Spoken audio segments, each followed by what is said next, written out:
بسم اللہ الرحمن الرحیم۔ قصہ ایک بیتل اسلام کا۔ وہ ایک خوبرو نوجوان تھے۔ ان کی تربیت و پرورش ایک معزز اور باوقار اور صاحب سلطان و اقتدار گھرانے میں ہوئی۔ اپنی قوم میں ان کی بہت عزت و تعظیم کی جاتی تھی۔ اپنے ملک اور علاقے میں ان کی ہیبت اور دھاک بیٹھی ہوئی تھی۔ وہ اپنے ہم عمر لوگوں میں سرکردہ تھے اور اپنے زمانے کے منفرد شخص بلکہ فرید طہر اور وحید اثر تھے۔ یہ ہیں سیدنا سلمان فارسی رضی اللہ تعالی عنہ۔ وہ آتش پرست اور مجوسی تھے، آگ کی پوجا کیا کرتے۔ ان کا باپ اپنی قوم کا سردار تھا۔ وہ اپنے اس ہونہار بیٹے کو دل و جان سے چاہتا تھا۔ اس نے انہیں اپنے گھر میں آگ کے پاس ہی ٹھہرا رکھا تھا۔ آگ کے پاس طویل عرصہ تک ٹھہرنے کے نتیجے میں انہوں نے موجوسیت کو سیکھنے میں خوب محنت کی، حتیٰ کہ وہ اپنے معبود آگ کو جلانے والے بن گئے۔ ان کے باپ کا ایک بہت بڑا باغ تھا۔ وہ روزانہ اس باغ میں جایا کرتے۔ ایک دن ان کا باپ اپنے گھر میں کسی تعمیری کام میں مشغول تھا کہ اس نے اپنے بیٹے سے مخاطب ہو کر کہا، سلمان، تم میری جاگیر میں جاؤ اور وہاں فلاں فلاں کام کرو۔ سیدنا سلمان فارسی رضی اللہ عنہ بہت خوش ہوئے۔ اس قید سے باہر نکلے اور سیدھے باغ کی طرف چل دیے۔ جب وہ باغ کی طرف جا رہے تھے تو راستے میں ان کا گزر عیسائیوں کے ایک گرجے کے پاس سے ہوا۔ انہوں نے وہاں پر پوجا پاٹ کی آوازیں سنی تو گرجے میں داخل ہو گئے تاکہ دیکھیں کہ وہ لوگ کیا کرتے ہیں۔ انہوں نے ان کی پوجا پاٹ یعنی عبادت کا جو انداز دیکھا وہ انہیں اچھا لگا اور ان کی پیروی کرنے کو جی چاہا۔ انہوں نے دل ہی دل میں کہا، جس دین موجوسیت اور آتش پرستی پر ہم ہیں، اس سے تو یہ اچھا ہے۔ انہوں نے عیسائیوں سے ان کے دین کے بارے میں سوال کیا اور تفصیل پوچھی تو انہوں نے بتایا کہ ان کے دین کا مرکز شام ہے اور ان کا سب سے بڑا عالم بھی وہی ہے۔ وہ شام تک انہی کے پاس رہے حتیٰ کہ دن غروب ہو گیا اور اپنے والد کے پاس لوٹ آنے میں انہیں تاخیر ہو گئی۔ جب وہ لوٹ کر اپنے والد کے پاس آئے تو اس نے ان سے پوچھا، بیٹا اب تک تم کہاں تھے؟ انہوں نے عرض کیا، میرا کچھ ایسے لوگوں کے پاس سے گزر ہوا جو اپنے چرچ میں عبادت اور پوجا پاٹ کر رہے تھے۔ ان کا طریقہ کار اور عبادت مجھے اچھی لگی۔ میں نے یہ بھی محسوس کیا کہ ان کا دین ہمارے دین سے بہتر ہے۔ ان کا والد ڈر گیا اور کہنے لگا، اے میرے بیٹے، تمہارا دین اور تمہارے آباء و اجداد کا دین ان کے دین سے بہت اچھا ہے۔ اس پر انہوں نے برجستہ کہا، اللہ کی قسم ایسا ہرگز نہیں ہو سکتا۔ حقیقت یہ ہے کہ ان کا دین ہمارے دین سے بہت اچھا ہے۔ ان کا باپ اب اس خطرے میں مبتلا ہو گیا کہ یہ کہیں دین موجوسی سے خارج نہ ہو جائے، چنانچہ اس نے ان کے پاؤں میں بیڑیاں ڈال کر انہیں گھر میں قید کر دیا۔ سیدنا سلمان فارسی رضی اللہ عنہ نے اپنے باپ کی طرف سے جب یہ سلوک دیکھا تو عیسائیوں کی طرف اپنا قاصد بھیجا کہ میں تمہارے دین پر خوش ہوں اور اسے قبول کرنے کی خواہش رکھتا ہوں۔ جب شام کے عیسائیوں کا کوئی وفد تمہارے پاس آئے تو اس کے آنے کی مجھے اطلاع دے دینا۔ ابھی کچھ زیادہ عرصہ نہیں گزرا تھا کہ شام سے ایک وفد ان کے پاس آ گیا جو شام کے عیسائی تاجروں پر مشتمل تھا۔ انہوں نے سیدنا سلمان فارسی رضی اللہ عنہ کی طرف آدمی بھیج کر انہیں پیغام پہنچا دیا۔ انہوں نے اس پیغام رساں کو یہ جواب دے کر بھیجا کہ جب وہ تاجر اپنے کام کاج سے فارغ ہو جائیں اور ان کا واپسی کا ارادہ ہو جائے تو مجھے مطلع کر دیں۔ جب تاجروں نے واپسی کا پروگرام طے کر لیا تو انہوں نے سیدنا سلمان فارسی رضی اللہ عنہ کو اس کی اطلاع پہنچائی اور ملاقات کے لیے ایک جگہ طے کر دی۔ سیدنا سلمان فارسی رضی اللہ عنہ نے کوشش کر کے کسی نہ کسی طرح اپنے پاؤں کی بیڑیوں کو کھولا، اپنے گھر سے طے شدہ جگہ کی طرف چل دیے اور وہاں سے ان تاجروں کے ساتھ ہی شام روانہ ہو گئے۔ جب وہ شام پہنچے تو انہوں نے ان سے پوچھا کہ اس دین عیسائیت کا سب سے بڑا عالم کون ہے؟ انہوں نے جواب دیا، وہ پادری جو چرچ میں ہے۔ سیدنا سلمان فارسی رضی اللہ عنہ کنیسہ کی طرف چل پڑے۔ انہوں نے وہاں موجود بشپ کو اپنے سارے ماجرے کی خبر دے دی اور اسے بتایا کہ میں اس دین کو قبول کرنے کی خواہش رکھتا ہوں اور میں چاہتا ہوں کہ آپ کے ساتھ رہا کروں، آپ کی خدمت کروں، آپ کے ساتھ ہی عبادت کروں اور آپ ہی سے تعلیم حاصل کروں۔ بشپ نے ان سے کہا تم میرے ساتھ رہ سکتے ہو۔ اس طرح سیدنا سلمان فارسی رضی اللہ عنہ نے بشپ کے ساتھ کنیسہ میں رہنا شروع کر دیا۔ سیدنا سلمان فارسی رضی اللہ عنہ نیکی کے کاموں، فلاح و بہبود کے امور اور عبادت و بندگی میں کوشاں رہا کرتے، جبکہ وہ بشپ اپنی دین عیسائیت کا بدترین شخص تھا۔ وہ لوگوں کو صدقہ اور خیرات کا حکم دیتا، انہیں اس کی خوب ترغیب دلاتا، اور جب وہ اسے بکثرت صدقہ اور خیرات جمع کروا دیتے تو وہ ان اموال کو اپنے لیے خاص کر لیتا اور خود ان پر سانپ بن کر بیٹھ جاتا، فقراء اور مساکین کو نہ دیتا۔ ایسے ہی دیگر وجوہات کی بنا پر سیدنا سلمان فارسی رضی اللہ عنہ کو ان سے سخت نفرت ہو گئی، لیکن وہ اس کے بارے میں کسی کو کچھ نہیں کہہ سکتے تھے، کیونکہ بشپ کی لوگوں کے ہاں بڑی قدر و منزلت ہوتی، جبکہ حضرت سلمان فارسی رضی اللہ عنہ ایک اجنبی تھے، اور دوسرا یہ کہ ابھی نئے نئے ان کی دین مسیحت میں داخل ہوئے تھے۔ تھوڑا عرصہ گزرا ہوگا کہ بشپ مر گیا۔ اس کی قوم اس کی موت پر بہت غمزدہ ہو گئی۔ سب لوگ جمع ہو گئے تاکہ غسل و تکفین کے بعد اسے دفن کر دیں۔ سیدنا سلمان فارسی رضی اللہ عنہ نے جب ان لوگوں کے مال اور غم کی یہ کیفیت دیکھی تو کہنے لگے تمہارا یہ بشپ کوئی اچھا آدمی نہیں تھا، بلکہ یہ عیسائیت کے علماء میں سے تھا۔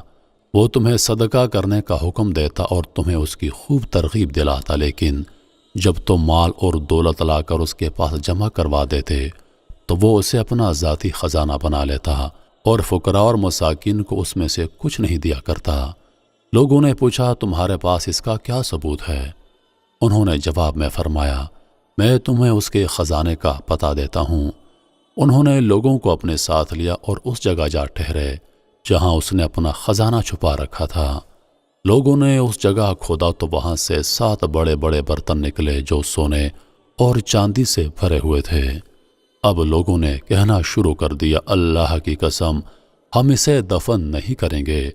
پھر انہوں نے واقعی اسے لکڑی پر سولی چڑھا دیا اور پتھر مار مار کر سنگسار کر دیا۔ اس کے بعد وہ لوگ ایک دوسرے شخص کو لائے اور اس بشپ کی جگہ اسے کنیسہ میں متعین کر دیا۔ سیدنا سلمان فارسی رضی اللہ عنہ بیان کرتے ہیں کہ میں نے اس نئے بشپ کو بڑا ہی عبادت گزار پایا۔ وہ دنیا سے بے رغبت اور آخرت کا طلبگار تھا۔ اس کے شب و روز عبادت ہی میں گزرا کرتے۔ میں اس سے اتنی محبت کرنے لگا کہ میرے خیال میں نے اس قدر محبت کبھی کسی سے نہیں کی ہوگی۔ سیدنا سلمان فارسی رضی اللہ عنہ مسلسل اس کی خدمت کرتے رہے حتیٰ کہ وہ بہت بوڑھا ہو گیا اور بالآخر اسے موت کے پنجے نے آ دبوچا۔ وہ اس کے فراق پہ بہت ہی غمگین ہو گئے اور انہیں اس بات کا خدشہ لاحق ہو گیا کہ پتہ نہیں اس کے بعد وہ اس کے دین پر قائم رہ سکیں گے یا نہیں۔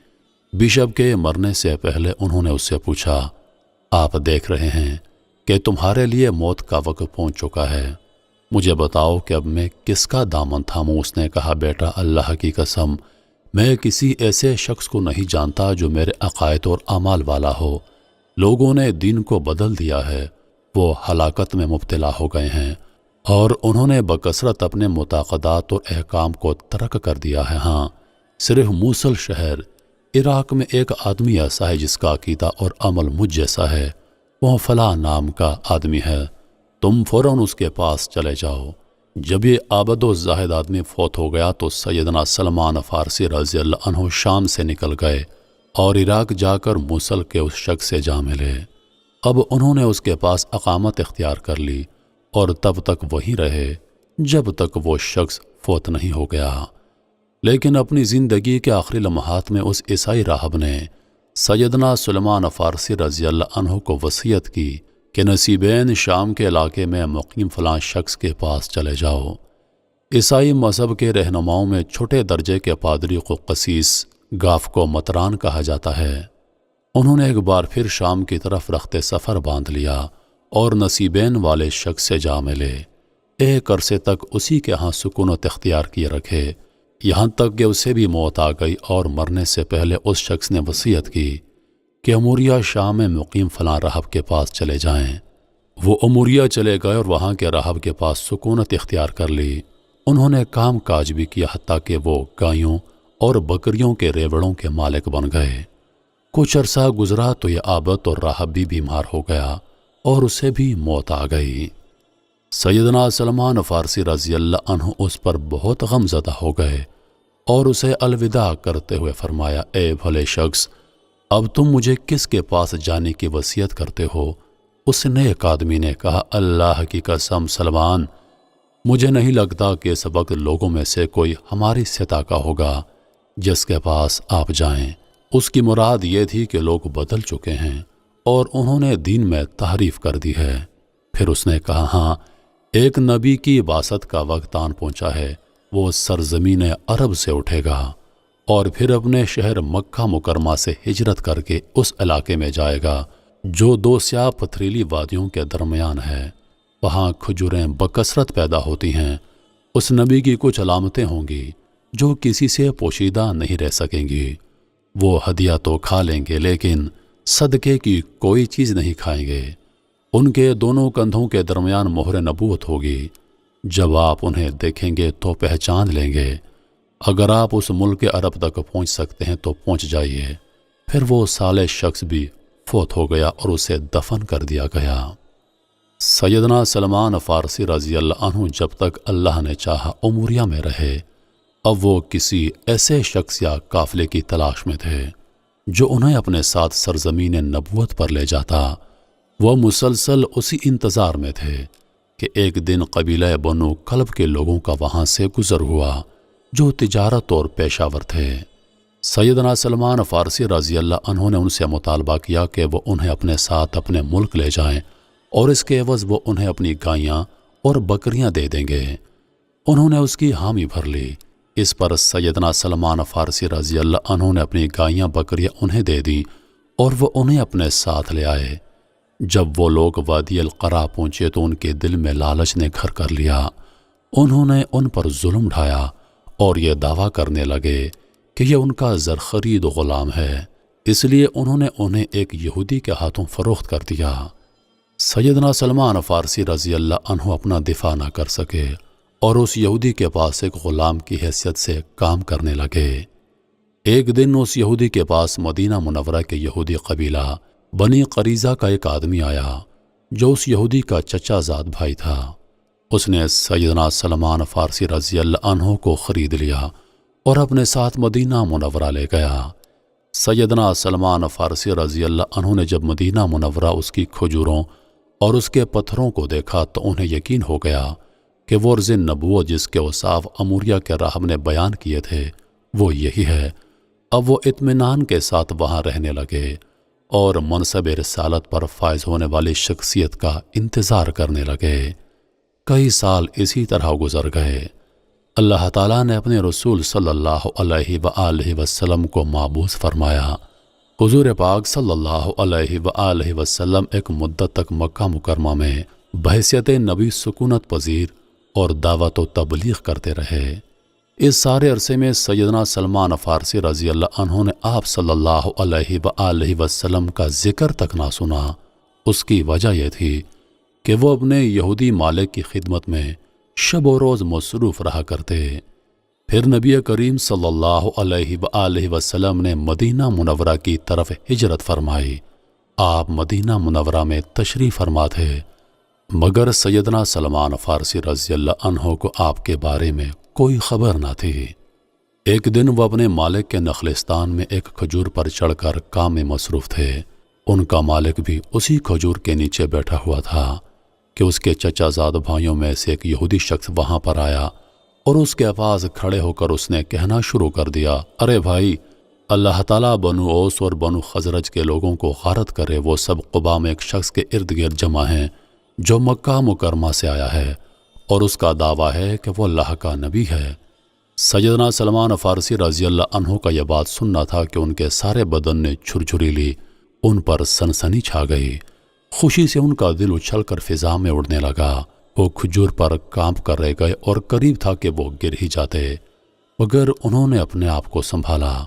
فوراً کھجور سے نیچے اتر آئے اور چلا چلا کر اس آدمی سے پوچھنے لگے، تم کیا کہہ رہے ہو؟ تم یہ کیا خبر دے رہے ہو؟ ان کا مالک اس کیفیت کو دیکھ کر بڑبڑانے لگا۔ اس نے اپنا ہاتھ بڑھایا اور کھینچ کر زوردار تھپڑ ان کے منہ پر دے مارا اور کہا، تمہیں اس آدمی سے کیا غرض ہے؟ تمہیں اس خبر میں کیوں دلچسپی ہے؟ جاؤ اور اپنے کام سے کام رکھو۔ سیدنا سلمان فارسی رضی اللہ عنہ خاموش ہو کر رہ گئے اور دوبارہ کھجور پر چڑھ کر اپنا کام کرنے لگے۔ یوں تو وہ کام میں لگے ہوتے، مگر ان کا دل نبوت والی خبر میں اٹکا ہوا تھا۔ وہ چاہتے تھے کہ جلد از جلد اس نبی سے ملاقات کریں اور اموریہ والے راہب نے ان کے جو اوصاف بیان کیے تھے ان کی تصدیق کر لیں۔ وہ ہدیہ قبول کر لیں گے لیکن صدقہ نہیں کھائیں گے۔ ان کے دونوں شانوں کے درمیان مہر نبوت ہوگی۔ جب رات ہو گئی تو انہوں نے اپنے پاس موجود کھانے پینے کی تمام اشیاء جمع کیں اور نبی کریم صلی اللہ علیہ وآلہ وسلم کی زیارت کے لیے چل دیے۔ اس وقت نبی کریم صلی اللہ علیہ وآلہ وسلم کی خدمت اقدس میں حاضر ہو گئے۔ جب آپ قباء میں ایک جگہ بیٹھے تھے، سلمان فارسی رضی اللہ عنہ آپ کی اقامت گاہ میں داخل ہو گئے تو دیکھا لوگوں کی ایک خاص تعداد آپ کے ارد گرد جمع ہے۔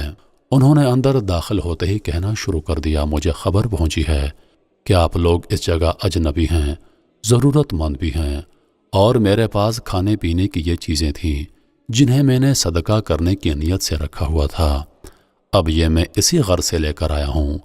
پھر سیدنا سلمان فارسی رضی اللہ عنہ نے وہ اشیاء نبی کریم صلی اللہ علیہ وآلہ وسلم کی خدمت اقدس میں پیش کر دیں اور خود ایک طرف ہو کر یہ دیکھنے کے لیے بیٹھ گئے کہ آپ ان اشیاء کے ساتھ کیا کرتے ہیں۔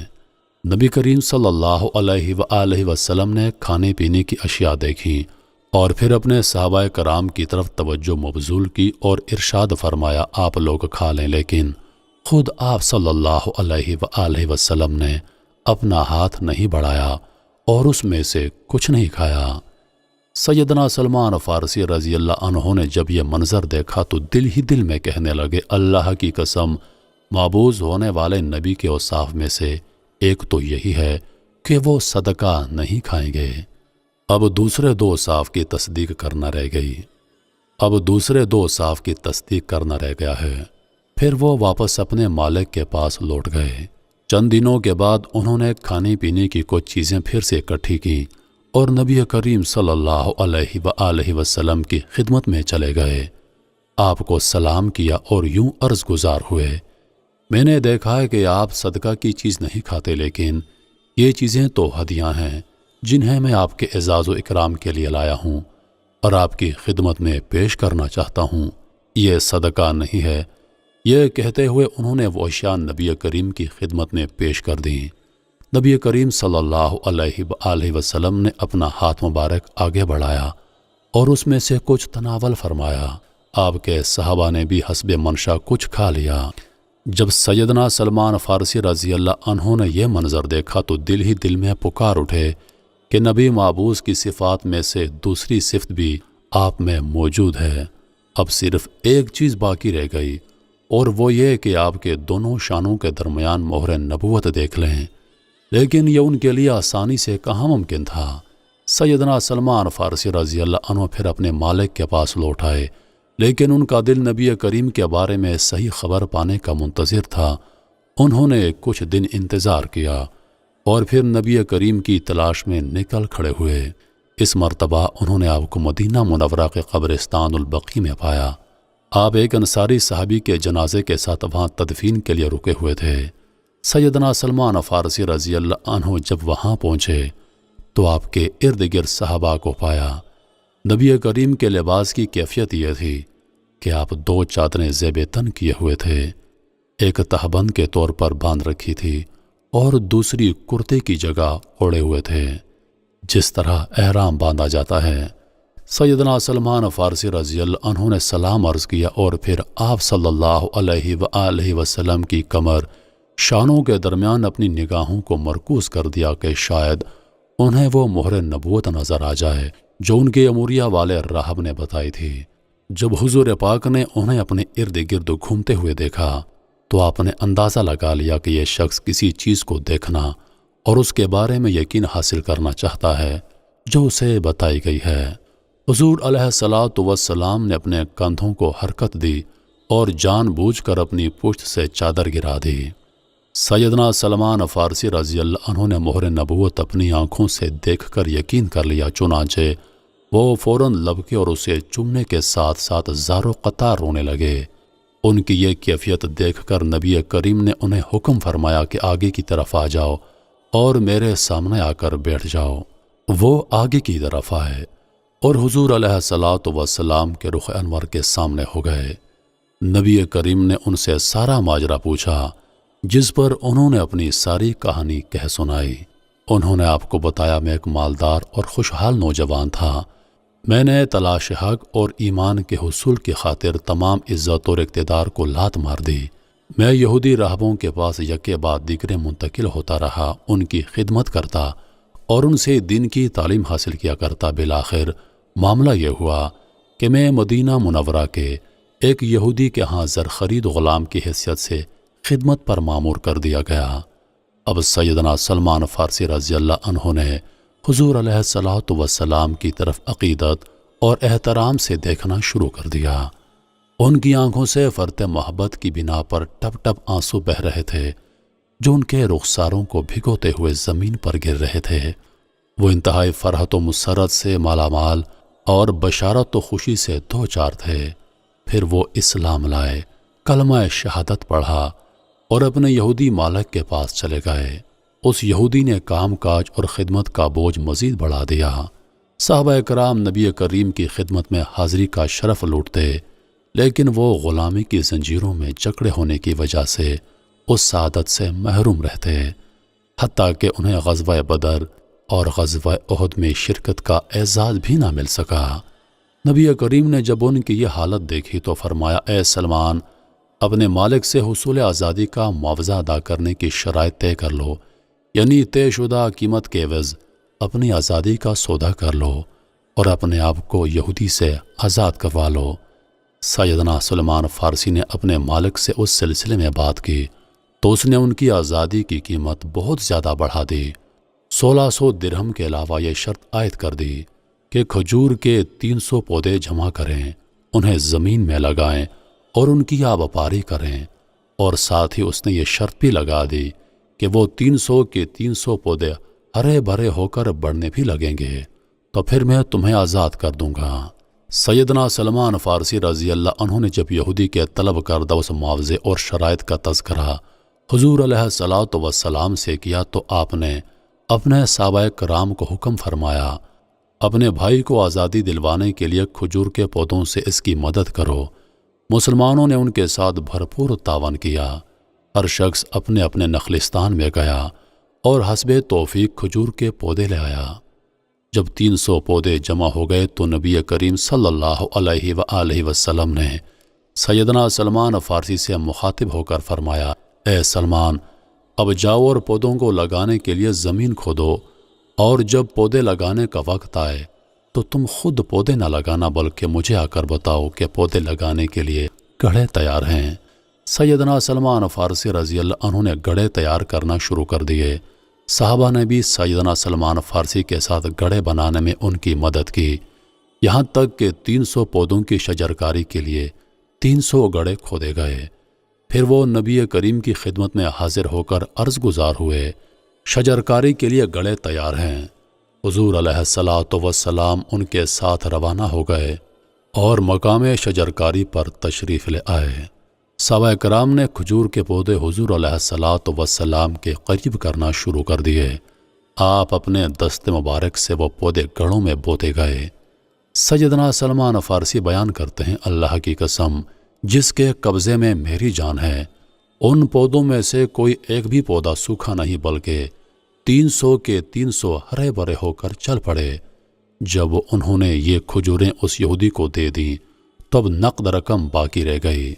ایک دن حضور علیہ الصلاۃ والسلام کے پاس بعض غزوات سے مال غنیمت کے طور پر کچھ سونا آیا۔ آپ اپنے صحابہ کرام کی طرف متوجہ ہوئے اور فرمایا، اس فارسی غلام نے اپنی آزادی کے پروانے کے لیے جو معاہدہ کر رکھا تھا اس سلسلے میں اس نے کیا کیا ہے؟ پھر فرمایا، یہ سونا اسی کے لیے رہنے دو۔ سیدنا سلمان فارسی جب آئے تو حضور علیہ الصلاۃ والسلام نے ان سے مخاطب ہو کر فرمایا، اے سلمان، یہ سونا لے جاؤ اور اپنے معاہدہ آزادی میں لکھی رقم ادا کر دو۔ سیدنا سلمان فارسی نے وہ سونا لے لیا اور اس سے اس یہودی کی مطلوبہ رقم ادا کر دی اور آزادی حاصل کر لی۔ اس دن کے بعد سے لے کر یوم وفات تک وہ حضور علیہ الصلاۃ والسلام کی خدمت میں اور آپ کی صحبت سے شرف یاب ہوتے رہے۔